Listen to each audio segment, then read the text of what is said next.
आधी रात थी। गांव के किनारे पुरानी हवेली में अचानक रोशनी जल उठी।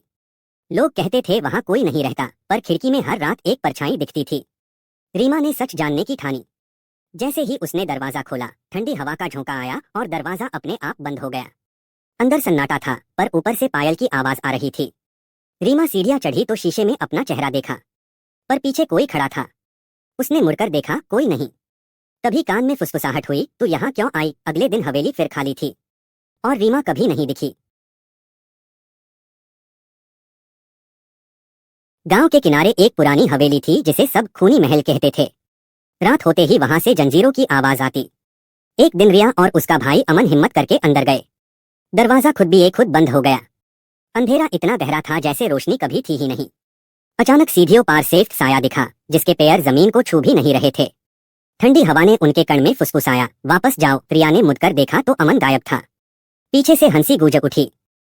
सुबह लोगों ने हवेली खुली देखी, पर रिया और अमन कभी वापस नहीं मिले। आधी रात थी। गांव के किनारे पुरानी हवेली में अचानक रोशनी जल उठी। लोग कहते थे वहां कोई नहीं रहता, पर खिड़की में हर रात एक परछाई दिखती थी। रीमा ने सच जानने की ठानी। जैसे ही उसने दरवाजा खोला, ठंडी हवा का झोंका आया और दरवाजा अपने आप बंद हो गया। अंदर सन्नाटा था, पर ऊपर से पायल की आवाज आ रही थी। रीमा सीढ़ियां चढ़ी तो शीशे में अपना चेहरा देखा, पर पीछे कोई खड़ा था। उसने मुड़कर देखा, कोई नहीं। तभी कान में फुसफुसाहट हुई, तू यहाँ क्यों आई? अगले दिन हवेली फिर खाली थी और रीमा कभी नहीं दिखी। गांव के किनारे एक पुरानी हवेली थी जिसे सब खूनी महल कहते थे। रात होते ही वहां से जंजीरों की आवाज आती। एक दिन रिया और उसका भाई अमन हिम्मत करके अंदर गए। दरवाजा खुद भी खुद बंद हो गया। अंधेरा इतना गहरा था जैसे रोशनी कभी थी ही नहीं। अचानक सीढ़ियों पार से एक साया दिखा, जिसके पैर जमीन को छू भी नहीं रहे थे। ठंडी हवा ने उनके कण में फुसफुसाया, वापस जाओ। रिया ने मुड़कर देखा तो अमन गायब था। पीछे से हंसी गूंज उठी। सुबह लोगों ने हवेली खुली देखी, पर रिया और अमन कभी वापस नहीं मिले। रात के 12 बजे पुरानी हवेली के आंगन में पायल की आवाज गूंज उठी। गांव वाले कहते थे वहां एक औरत की आत्मा भटकती है, जिसे सब कंचना कहते थे।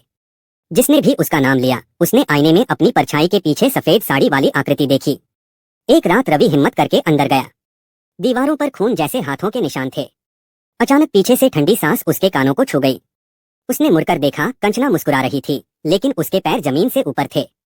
अगले दिन हवेली के दरवाजे पर सिर्फ रवि की चप्पलें मिली और पायल की आवाज फिर गूंज उठी।